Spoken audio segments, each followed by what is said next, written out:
उद्यमेन सिद्ध्यन्ते कार्याणि न मनोरथे न हि सुपतस्य सिंहस्य प्रविशन्ति मुखे मृगा. Every work is accomplished by efforts and not by mere desires.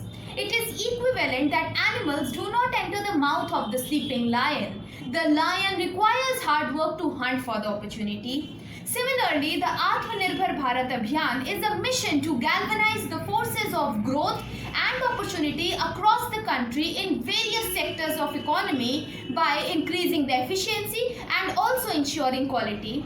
Firstly, the new thrust on the self-reliance is expected to enhance India's role in the global supply chain. Secondly, it is aimed at giving a new quantum jump to the economic potential of the country by using modern technologies, enriching human resources and youth of the nation, strengthening infrastructure and creating global supply chain of Indian productivity. Thirdly, Self-Reliant India Mission is launched for fostering entrepreneurship, nurturing innovation and creation of an ecosystem for urban-rural symbiotic development of youth and thus follows the ideology of Sarve Bhavantu Sukhinah. Therefore, the role of youth in making self-reliant India post-COVID-19 is a multidimensional topic having multidimensional challenges with the appropriate solution. And as it is very aptly quoted, a problem well explained is a problem half solved. Therefore, I, Ananya Banerjee, the youth of India, a student from University of Delhi, present my warm greetings to the viewers and stand before you to put forward the 5 major challenges in the path towards self-reliant India post-COVID-19 and how the youth of this diverse nation can tackle the challenges and emerge victorious in making India Atmanirbhar Bharat. According to my perspective, there are 5 major problems towards a self-reliant India which requires expeditious solution. The first and foremost topic of discussion is the challenge of brain drain in India. Indian core industries are enduring from Dutch disease syndrome. The Dutch disease is a term in economics which means apparent relationship between the increase in the economic development of a particular sector and decline of economic development in other sectors. This results in expensive export and cheaper imports, making the sectors of handicrafts less competitive within the nation and in global level. And the core relation for the Dutch disease syndrome is the enormous brain drain from the country to serve foreign companies. This ultimately leads to the lack in skilled labor workforce. But this challenge can be tackled by taking the following initiatives. Firstly, initiating rural development. Youth can work as advisors, colleagues, stakeholders and training heads locally for creating employment opportunities in sectors of handicrafts, handmade clothing and accessories where highly skilled youth can also contribute and earn income. Secondly, initiating proper payment policy. The payment of the workers need to be structured and made transparent by the youth entrepreneurs to attract the workers and the proper monetary incentives to be paid on time to encourage the rural people to indulge in the manufacturing of local products. Thirdly, initiating community development programs like adoption of villages for progress and initiating training programs for rural women by the youth to generate the ideas of self-sustenance among the community. Now, the second topic of discussion is the challenge in enormous import expenditure. The only way towards a self-reliant India is to adopt Swadeshi and boycott Videshi. At present, India is highly import dependent on biochemicals worth 18 billion US dollar per year, which increases the cost of agricultural expenditure and thus increases food prices. Also, active pharmaceutical ingredients are imported from China worth 3.5 billion US dollar per year.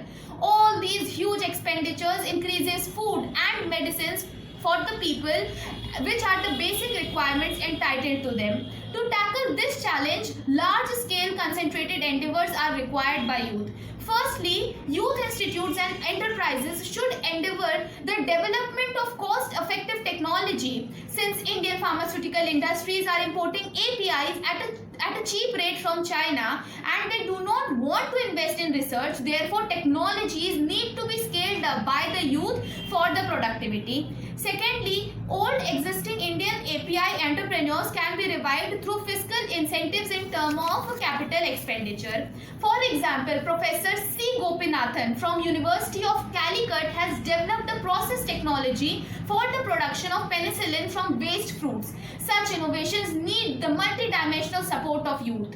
Thirdly, India is the land of Ayurveda. Therefore, the government and young entrepreneurs should give incentives and recognize the making of Ayurveda a better substitute rather than synthetic medicines. Now, moving to the third topic of discussion, or you can say concern, that is challenges in the advertisement and acceptance of local products. Small and medium business owners face tough hurdles in advertisement of their businesses without proper preparations, appropriate advice and extensive research. And this challenge can be tackled by two steps. Firstly, any mission requires the support of public at center. People must internalize the concept of valuing local products and promoting them. Therefore, being vocal for local can be a stepping stone to a self-reliant India. Secondly, the youth can promote the local products on social media platforms. Now, moving to the fourth topic of discussion, that is challenges in the manufacturing industry. A key issue holding back the manufacturing in this country is the lack of flexibility in labor laws, low availability of land and high cost of electricity. To face this challenge, firstly, youth should make the industry efficient by following the 3 I's of policy: industrial policy, innovation policy and infrastructure policy. Industrial policy can be implemented by youth of the nation using strategic efforts to focus on improving the competitiveness and capabilities of domestic firms and promoting structural transformations. Second, the innovation policy can be implemented by youth on products, processes, services and technologies that are made available to the markets.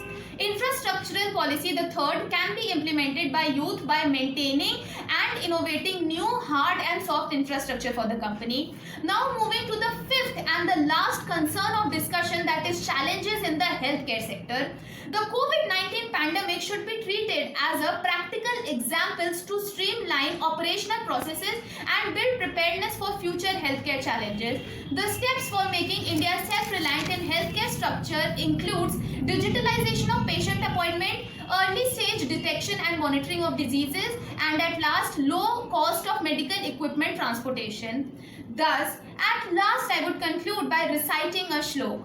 नास्ति विद्या समम चक्षु, नास्ति सत्य समम तपः, नास्ति राग समम दुःखः, नास्ति त्याग समम सुखम. There is no I like knowledge, no penance like truth, no sorrow like attachment, and no happiness like sacrifice. This is the high time that the youth of India feels the power of indigenous knowledge, follows the path of truth and sacrifice the attachment of exported goods and welcome the local products in the market. And above all, this can be achieved by following the 5 I's of development, that is competence, confidence, compassion, character and contribution. Thank you. Jai Hind.